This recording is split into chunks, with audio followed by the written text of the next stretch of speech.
Hi mga sis! So for today's video nga mga sis ay samahan nyo kami i-celebrate ang birthday ni Kuya Bas. Sa mga hindi nga po nakakilala kay Kuya Bas mga sis ay sa mga dati kong vlogs ay nakasama ko na nga siya at siya po ay aming pinsan. Si Kuya Bas nga po pala mga sis ay isa naming special pinsan na kailangan ng extra love and care. Kaya naman nga for today's video mga sis ay isa-celebrate natin ang special day niya. Before nyo nga kami samahan mga sis ay appreciate nyo muna ang ganda-gandaan ko.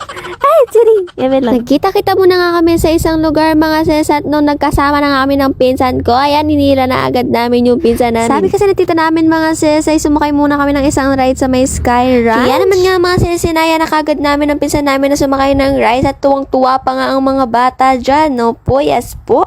A few inches later. Kung makikita nyo nga doon mga sis ay tuwang-tuwa pa nga sila at pagkatapos ng rides, tingnan mo ang itsura nila. Rugo.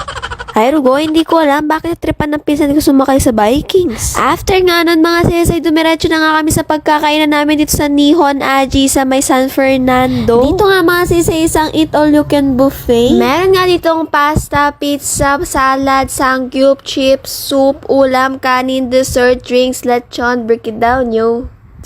Sorry. Sa hilera nga po ng mga dessert, mga sis, ay may kita nyo dito ang pinsan ko.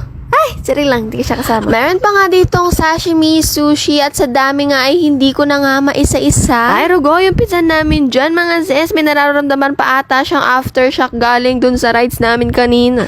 For the eat na nga kami dyan, mga sis, at sabayan nyo na nga kaming kumain. Ay, Rugo, tignan nyo naman nga yung mga pinagkukuha ko. Puro ulam, snack at walang kanin o pasta. Ayan nga po ang secret ko sa mga only buffet, mga sis. Less carbs para madami ang makain. Second time ko na nga matitikman itong sashimi mga sis at yung first time ko pa nga ay nung kumakain si Papa ko at nakitingin nga ako. Ang pagkakaalala ko nga mga sis sa ibang isda yung natikman ko noon at ngayon naman ay salmon kaya naman nga na-excite akong tikman. Masarap naman nga siya mga sis, hindi siya malansa dahil sa kalamansi at weird nga lang yung texture kaya nawi-weirduhan ako. Sa lasa naman niya nga mga sis ay malinamnam siya at mas masarap siguro siya kung mas madami yung wasabi. Ngayon naman nga mga sis ay gustong tikman na din ni Mama. Nung first time kasi natikman ni Mama to ay hindi niya nga nagustuhan dahil masyado daw madami yung wasabi. Pero nga ngayon mga sisay, mas nagustuhan niya ngayon dahil hindi masyado maanghang dahil konti nga lang ang wasabi at dahil mababa nga lang ang spicy tolerance ni Mama. At parang gusto rin nga itry ni Kuya Bas kaya naman nga pinatikman din namin siya. Ay Rugo, walang nguya-nguya sa kanya, nilinok niya lang. Ay Rugo, grabe yung kilabot niya dun. At dahil birthday niya nga ngayon mga sis at binigay na nga ang birthday cupcake niya at pagkakanta na nga siya.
Sobrang enjoy niya pa nga dyan mga sis, nakailang blow siya ng candle niya. Paulit-ulit niya nga ito pinapasindi. At ito ko na nga po tatapusin ang ating video for today.